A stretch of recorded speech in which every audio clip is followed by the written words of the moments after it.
اس حفظ کی خاطر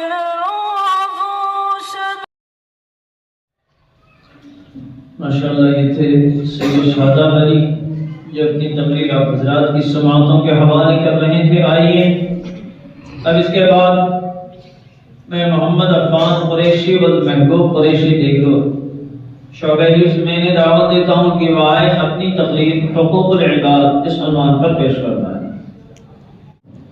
السلام علیکم ورحمۃ اللہ وبرکاتہ. نحمده ونصلي على رسوله الكريم اما بعد فاعوذ بالله من الشيطان الرجيم بسم الله الرحمن الرحیم. صدر محترم، معزز اساتذہ اکرام، حکم صاحبان اور میرے عزیز ساتھیوں، آج دنیا میں ظلم کا دور ہے. ہر شخص ایک دوسرے کا مال و اسباب ہڑپ کرنے کی چکر میں ہے. وہ سوچتا ہے کہ دوسرے کا مال عطیہ کر اپنے جائیداد میں اضافہ کر لوں گا، میری دکان ترقی کر جائے گی، میری کھیتی باڑی بڑھ جائے گی، میرے بود و باش اور رہن سہن میں تبدیلی آ جائے گی.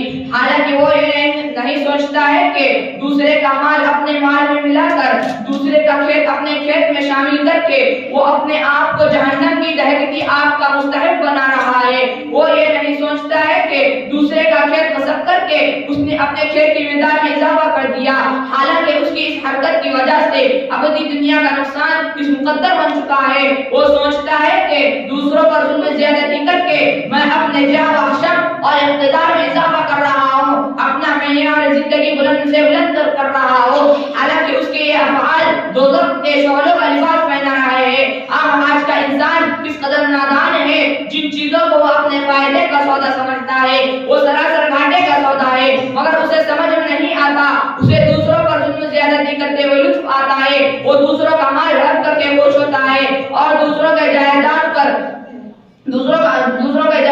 اپنی عقل مندی کی داد حاصل کرنا چاہتا ہے اور بھول جاتا ہے کہ اس کی یہ حرکتیں کتنی خطرناک ہے اور کتنا خوفناک ہے. وہ راستہ جس پر چل رہا ہے، آج کا انسان عدالتوں کا سہارا لے کر مقدمات لڑ کے جھوٹے سچی کو گواہیاں دلوا کر رشوت کی تحریاں کھول کر دوسروں کے جائیداد کو اپنے بنا لیتا ہے، دوسروں کے حقوق پر ڈاکے ڈالتا ہے اور یہ سمجھتا ہے کہ دنیا میں قانون کی رسی وہ چیز میری ہو گئی تو خدائی قانون میں بھی میری ہو گئی. حالانکہ اس کی یہ بھول ہے، قیامت تک وہ چیز اس کی نہیں ہو سکتی. اسے اس چیز سے فائدہ اٹھانے کا حق نہیں ہے. وہ اس کے ذریعے جو کچھ حاصل کر رہا ہے سب حرام ہے. وہ جہنم کا ایک ٹکڑا ہے جو اس نے جھوٹی گواہیاں دلوا کر رشوت دے کر حاصل کیا ہے. حضرت ام سلمہ رضی اللہ عنہا فرماتی ہے کہ رسول صلی اللہ علیہ وسلم ارشاد فرماتے ہیں، میں ایک انسان ہی ہوں، تم لوگ اپنے جھگڑے میرے پاس لے کر آتے ہو، تم میں کا کوئی دوسرے کے مقابلے میں اپنی بات کو زیادہ بنا سنوار کر پیش کرنے کا ماہر ہو،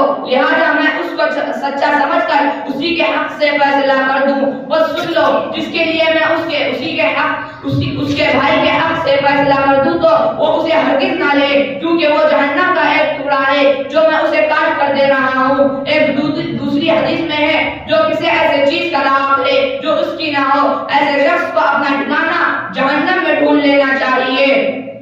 محترم حضرات، یہ ظلم زیادتی اور دوسروں کے جائیداد پر ناجائز قبضہ کرنا حقوق العباد میں سے ہے اور حقوق العباد حقوق اللہ سے بھی زیادہ خطرناک ہے.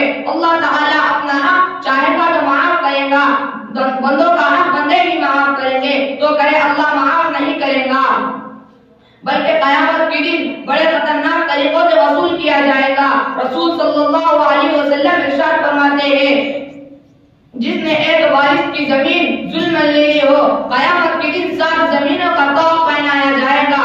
بزرگوں اور دوستوں، ہمیں ان وعدوں سے ڈرنا چاہیے اور ظلم و زیادتی اور حقوق العباد میں سے باز آ جانا چاہیے، ورنہ ہمارے سارے زندگی کے اعمال اکارت ہو جائیں گے. قیامت کے دن ان اعمال کا ہمیں کوئی فائدہ نہ پہنچے گا.